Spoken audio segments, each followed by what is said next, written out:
Assalamualaikum warahmatullahi wabarakatuh. Perkenalkan, nama saya Syukri Melda dan di sini saya akan menjelaskan mengenai partai politik sebagai lembaga intermediari untuk memenuhi tugas mata kuliah representasi politik dalam lembaga intermediari kelas 01.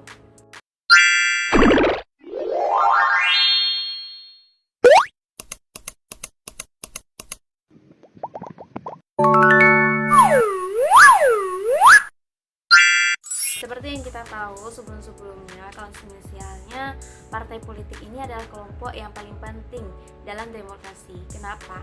Karena mereka itu wakil dari beragam pandangan dan kepentingan masyarakat. Bahkan Maryam Budiarjo ini bilang, partai politik ini isinya itu koalisi orang-orang yang punya orientasi, nilai-nilai sama cita-cita yang serupa. Jadi mereka itu bersatu untuk meraih kekuasaan politik secara resmi. Ibaratnya partai politik ini itu bagaikan tim dalam sebuah permainan. Jadi mereka itu bekerja untuk mendapatkan kekuasaan dalam pemerintahan. Nah, sebagai lembaga intermediari, partai politik ini punya peran sebagai penghubung antara masyarakat dengan pemerintah. Misalnya, jika sekelompok orang memiliki ide ataupun keinginan untuk disampaikan kepada pemerintah, nah, mereka ini bisa menyampaikannya melalui partai politik yang dapat mewakili pandangan atau pendapat mereka gitu. Nah, selain itu, partai politik ini juga punya tanggung jawab nih untuk menyampaikan informasi ataupun keputusan kebijakan dari pemerintah ke masyarakat. Selain bertarung untuk kekuasaan, partai politik ini membantu masyarakat untuk berpartisipasi dalam proses politik. Dan ini bakal jadi peran mereka, maksudnya ini jadi cara mereka untuk menjadi jembatan antara pemerintah sama masyarakat.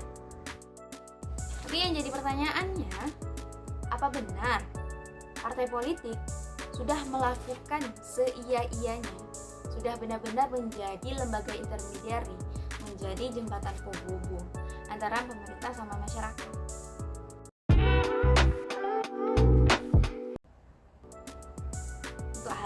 Mari kita tinjau kasus ini satu-satu.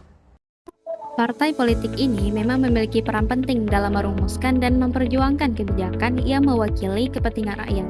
Hal ini tentu aja sejalan dengan fungsinya sebagai penyalur aspirasi rakyat dan pengawal kebijakan publik.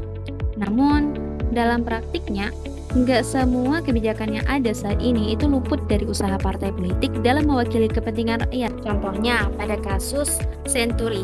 Di tahun 2008, pemerintah Indonesia ini pernah memutuskan untuk menyelamatkan Bank Senturi dari kebangkrutan dengan memberikan dana talangan atau bailout sebesar 6,7 triliun melalui lembaga penjamin simpanan.